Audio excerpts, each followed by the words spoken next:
Bonjour, aujourd'hui on se penche sur un livre qui a littéralement tout changé dans notre façon de voir la médecine. Il s'agit du Normal et le pathologique de Georges Canguilhem, un texte qui date de 1943 mais qui est d'une actualité incroyable.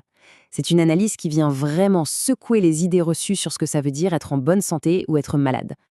Alors, la question de base, celle qui semble toute simple au premier abord, c'est celle-là. Au fond, qu'est-ce que ça signifie être en bonne santé? On a tous l'impression d'avoir la réponse, mais Canguilhem va nous montrer que, c'est loin, très loin d'être aussi simple. Le réflexe, souvent, c'est de se dire que la santé, c'est simple. C'est être dans la moyenne. C'est avoir ses analyses de sang, sa tension, son poids, bref, tous ces chiffres bien rangés dans la case normale. C'est une vision très quantitative, très répandue. Mais Canguilhem nous pousse à nous demander, est-ce que c'est vraiment ça, la santé? Et attention, cette idée ne sort pas de nulle part. C'était même la vision dominante au XIXe siècle, portée par des grands noms comme Auguste Comte ou encore le physiologiste Claude Barnard. Pour eux, c'était clair, la maladie, c'est juste une question de quantité. Un peu plus ou un peu moins de quelque chose par rapport à l'état normal. Comme si tout se jouait sur un seul et même curseur. Et c'est là où Canguilhem arrive et il fait tout basculer. On a vraiment deux mondes qui s'affrontent. D'un côté, cette vision purement quantitative, où la maladie, c'est juste un chiffre qui a dérapé. Et de l'autre, la proposition radicale de Canguilhem, non, la maladie, c'est un changement qualitatif. Ce n'est pas juste moins de vie, c'est une vie qui se joue sur une toute autre partition, avec de nouvelles règles du jeu. Pour bien suivre sa pensée, Canguilhem nous demande de faire une distinction hyper importante entre deux mots. D'abord, il y a l'anomalie. Une anomalie, c'est juste un fait statistique, une particularité. L'exemple donné, c'est d'avoir une artère rénale double. Ok, ce n'est pas le cas de la majorité des gens, mais ça fonctionne parfaitement. C'est juste de la diversité biologique. Ce n'est pas du tout une maladie. Et de l'autre côté, il y a le mot anormal. Et là, attention, on change complètement de registre. On n'est plus dans la simple description. On est dans le jugement de valeur. L'anormal, ce n'est plus juste une différence, c'est une différence qui est vécue comme inférieure, comme une vie contrariée, une vie entravée.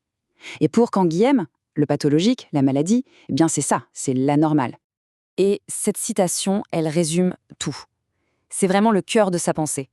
La maladie, ce n'est pas la santé avec un moins bon score. C'est un basculement. C'est une réorganisation totale de la vie sur des bases complètement nouvelles. Un organisme malade, ce n'est pas un organisme qui fonctionne moins bien. C'est un organisme qui fonctionne différemment. Alors, cette nouvelle norme de vie qui s'installe avec la maladie, elle a une caractéristique. Elle est beaucoup, beaucoup plus rigide. L'organisme malade a beaucoup moins de marge de manœuvre. Il ne peut plus tolérer les petits écarts, les changements que le corps sain, lui, encaisse sans même y penser. Tout devient plus précaire, plus fragile. D'ailleurs, Canguilhem reprend une phrase sublime d'un chirurgien, René le Riche. C'est une idée très parlante. La santé, finalement, c'est quand les organes sont silencieux. C'est quand le corps se fait oublier qu'il fonctionne en arrière-plan sans qu'on y pense. La maladie, à l'inverse, c'est le moment où le corps se met à faire du bruit, où il se rappelle à nous, souvent de façon douloureuse. Et ça nous amène à une autre distinction fondamentale. Il y a une différence énorme entre être normal et être normatif. Être normal, c'est passif. On correspond juste à une moyenne. Mais être normatif, c'est actif. C'est la capacité incroyable qu'a un organisme en bonne santé de pouvoir créer ses propres normes, de s'ajuster, d'inventer de nouvelles règles pour faire face à l'imprévu. C'est ce qui amène Canguilhem à cette idée qui peut sembler paradoxale au premier abord. La santé, ce n'est pas à ne jamais tomber malade, c'est tout le contraire. C'est avoir la capacité de tomber malade et de s'en remettre. C'est posséder cette marge de sécurité, ce fameux luxe biologique, qui permet d'encaisser un choc et de se reconstruire, de créer un nouvel équilibre. Pour que ce soit bien concret, regardons cet exemple. Il est génial.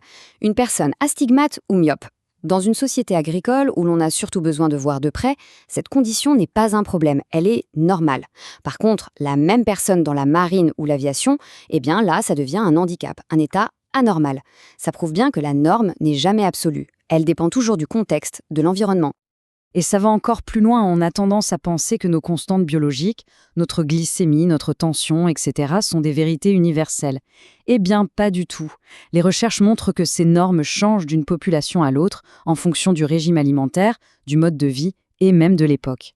L'exemple des caries dentaires est frappant, rarissime chez nos ancêtres et partout aujourd'hui.